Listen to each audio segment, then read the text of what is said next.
Hello and welcome to You've Seen It Before, movie reviews and connections in mind, and welcome to another installment in my review and reaction series to each and every episode of Season 3 of Star Trek Discovery.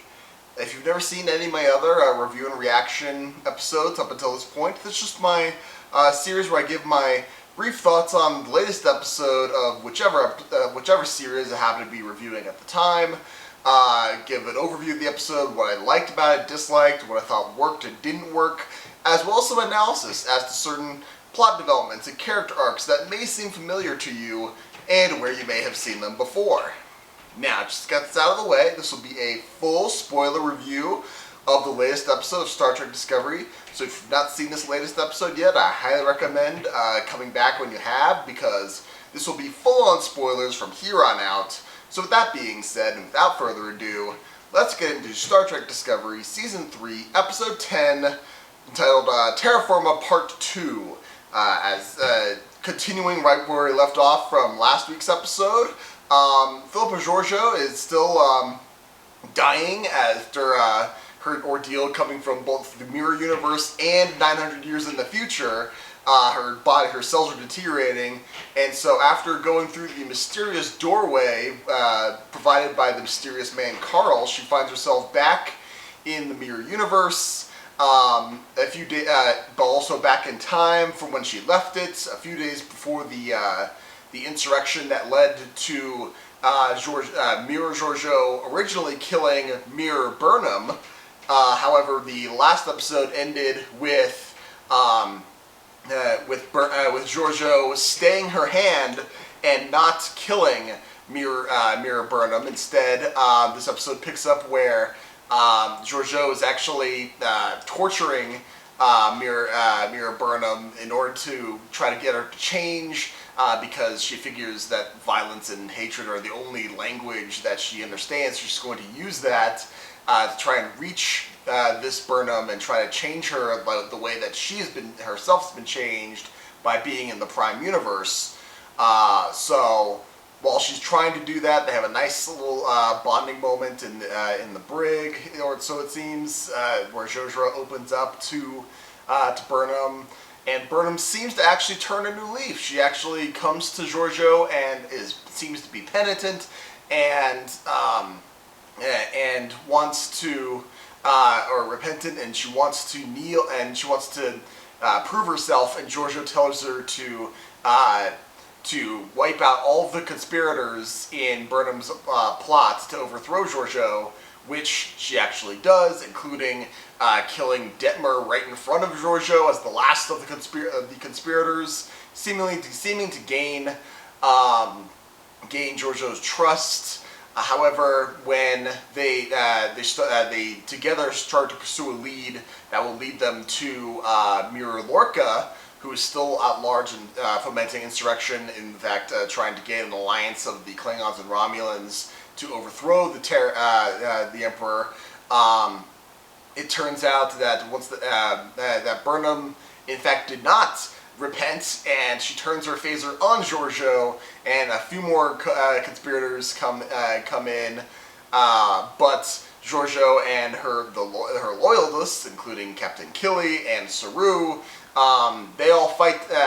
However, Georgiou is unable to save Burnham. She ends up killing Mirror Burnham again, but while also receiving a mortal wound from Burnham, and as she lays dying in the cell,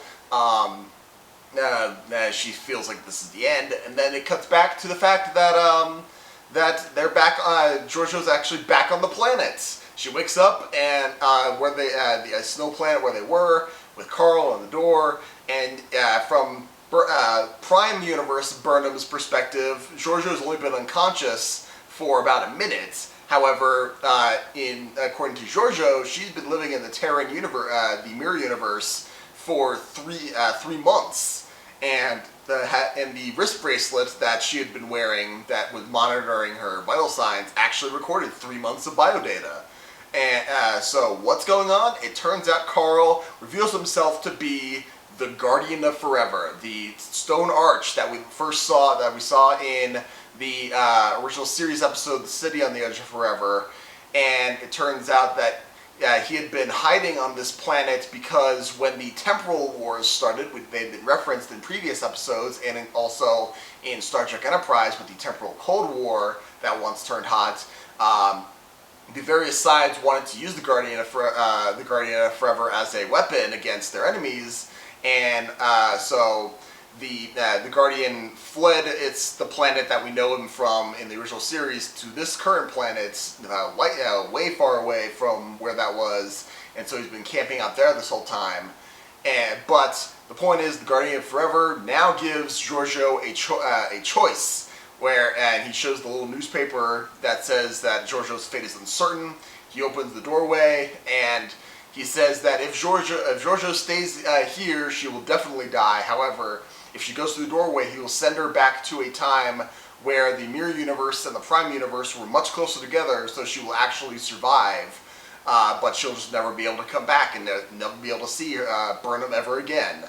And so the Burnham and Georgiou have a heartfelt goodbye, and the episode ends with the crew toasting the late Philippa Georgiou, since while she is technically still alive, the fact that she's never coming back, they treat her as deceased, and so they have a nice little wake in her memory, and the episode ends.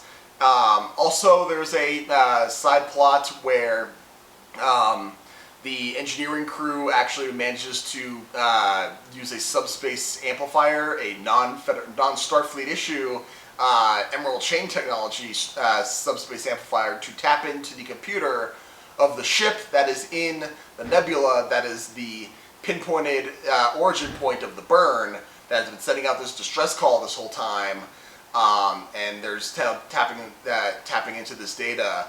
And so it looks like next week's episode they're going to actually be going to this this planet and try to figure out what happened with this ship and what's going on there.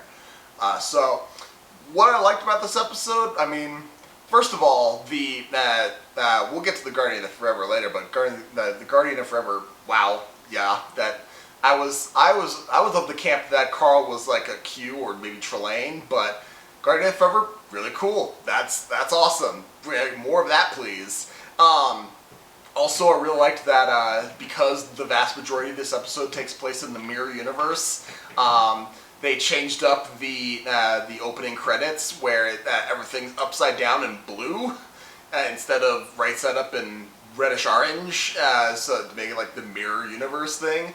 It's kind of cool to show that, but I feel like that's also sort of a negative. I feel like that's a missed opportunity because they did a similar sort of thing with Star Trek Enterprise when they were in their two-parter in the Mirror Universe, In a Mirror Darkly, where they changed up the opening credits and they showed that going on. And I feel like they could have done something cool like that here, more than just flipping it upside down and changing the color palette. Yeah, again, not saying it's bad, but I feel like it was a missed opportunity. They could have done more with that. Also, seeing Tig Notaro's character, I keep forgetting her character's name. I just know her as Tig Notaro, and I like that they call out the fact that Stamets actually calls out in the episodes, like, you've been gone since the age of time. Where at the beginning of time, where have you been? And it's, I guess she's been working in some other part of the ship, upgrading the from the plasma to the polaron-based warp the power distribution or whatever. She's been working in the background this whole time. Most likely, it's because Tig Notaro only had a couple of days scheduled to film these episodes, and that's all they could write in there. But from what I saw, it was worth it. I mean, I had forgotten, I'd missed her these whole times. I didn't know I missed her, but I guess I did. Much better use of her here than in that, was it the second episode, right after they crashed, and where she just kind of complained about her back the whole time. Much better use of her talents in this episode. Also, just, yeah, going back to that, that Guardian of the Forever thing, just, the fact that now the Guardian of Forever specifically said, I'm going to send you back to a time when the Terran and Prime universes were much closer together. It's already been confirmed that there's going to be a Georgiou spin-off show at some point. So I'd say we have a fairly decent idea of when that what that's going to be about. But because David Cronenberg's character said that the last contact with the Terran universe hadn't been for at least 600 years, I think is what he said. It could well be that he said the Guardian first sent Georgiou back to the 25th century of the well after the events of Picard. Maybe she shows up in Picard season 2. That's a possibility. Who knows? But that's a tantalizing aspect of that. So really, I don't have that many negatives of this episode. I really liked it. I feel like this is the main story that they wanted to tell, and it's a good story. But they kind of had to split part one because it would have been, if they had just started with when Burnham and Georgiou show up on the planet and Carl shows them the door. If we go from just there to the end of this episode, it would have been just too long to fit into one episode. But they didn't necessarily, in my opinion, have enough to fill up that part one. So, in my opinion, the part two is way stronger than the part one of last week. That's just me. You may have a different opinion. You may think part one was just fine. I thought it was okay too, but compared to part two, it pales in comparison, in my opinion. So yeah, that's, again, Guardian of Forever. Wow. I mean, part of me is sort of bummed that it wasn't Trelane, but I mean, I'll take it. It's still cool. Bringing in those nuggets of things that come before, and this is sort of a tangent. The only other time I've seen the Guardian of Forever is in the fan-made Star Trek New Voyages. When I forget the exact name of it, but it was I think it was a movie of the New Voyages series where it was the Doomsday Machines showed up and were in a war with the Federation. They were losing, and so they used the Enterprise uses the Guardian of Forever to go back in time and stop the war before it happens. That was a great, fun episode. I don't know where you could probably find it online somewhere. I highly recommend checking that out if you know what I'm talking about. But yeah, that's just a brief tangent. Some things that I noticed in this episode that seemed familiar to me. Well, just as a general trope, the fact that Georgiou kind of has to act like she's undercover in this world, even though that she's gone back in time, she has to act in her own skin, even though she has to act like her old self, even though she's changed. I mean, that's a trope we see in a lot of like law enforcement shows and movies where, or sequels where, like a reformed bad guy has changed their ways, but they have to go undercover back in their old world, and they're sort of uncomfortable with how they fit into their old shoes, just because they realize how bad they were. Yeah, there's so many of those. That's just kind of a general trope. Some specific instances. I mentioned last week that Georgiou's storyline, especially in that first bit, how it sort of reminded me of Tapestry, where Picard was sent back in time by Q to change something that he regretted. And we see that it's still the case here, where we see Georgiou. She accepts the fate of, accepts an outcome that she regretted before, but has new insight on it. I like that, and that, again, Tapestry, one of the great episodes of Next Generation, and a great thing to emulate here. And I feel like this episode also emulates two other great episodes of Star Trek: The Next Generation.